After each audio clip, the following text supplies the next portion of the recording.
In this week's Good Minute, we're talking with Representative Roger Goodman, chair of the Community Safety, Justice, and Reentry Committee in the House. We'll be talking about driving under the influence and some traffic safety legislation. Representative Goodman, what is your general approach to impaired driving? So impaired driving is one of our most serious chronic social problems and one of the biggest threats to safety. And for years, I've been legislating to try to reduce the harm from impaired driving. The research shows that the number one way to reduce impaired driving is a change in the culture.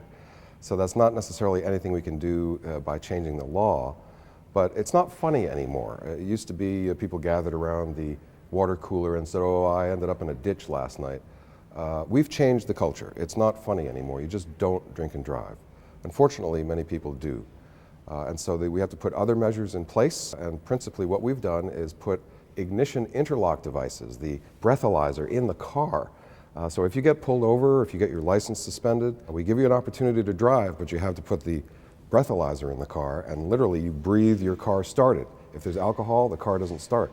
Tens of thousands of these devices in cars across the state, and it's saved thousands of lives over the course of years. There are other things we could do. For a number of years, we've considered legislation to bring 0.08 blood alcohol level down to 0.05, but it hasn't made it through, and this year, again, we're still struggling to get it passed. The evidence is really clear. If you bring the 0.08 down to 0.05, it's a message to the public, and they change their behavior. It's not necessarily that police are pulling people over, it's just people know you don't have two drinks, maybe you just have one. So they know how to sort of titrate or calibrate their drinking. And in Utah, the only state that has lowered from 0.08 to 0.05, they've saved lives. I think that's 25 to 30% reduction in deaths and serious injuries. So we're going to continue to pursue this because we want to change people's behavior, allow people to go out and have a drink, at a restaurant or a bar, but keep it at that because otherwise they're going to be a danger on the roads. So one bill, House Bill 1104, has to do with what's called the Deferred prosecution program. If you get a DUI, we'll give you an opportunity to go into a treatment program. And it's a very intensive 2-year program.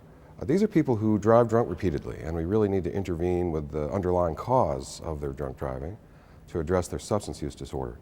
If you succeed with the 2-year program, then we drop the prosecution. The problem is that people are only allowed one of these deferred prosecutions in their lifetime. So the defense attorneys say, why don't you save this deferred prosecution until your next DUI, because you only get one chance. And that's a really perverse outcome.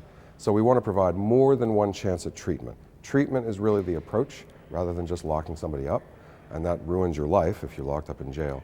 So another bill, 1493, is more of a comprehensive bill. We've gathered for years, every year, all of the stakeholders in the area of impaired driving, the state patrol, the judges and the prosecutors and the defense attorneys, the treatment programs, and the ignition interlock providers.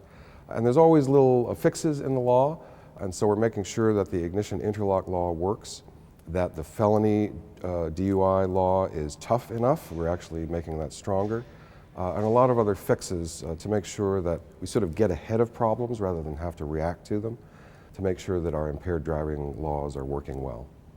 So we've seen a very troubling increase in deaths and injuries on the roadways in the last couple of years. About 800 people have died. It's due to distracted driving, texting and driving, people are speeding, and then impaired driving. And it's not necessarily just alcohol, but alcohol mixed with other drugs now. That's an issue that we're going to have to continue to look at. But we are making progress in our laws. We really have to take a look at road safety because of the increased deaths and injuries. So it's a major focus for me and will continue to be.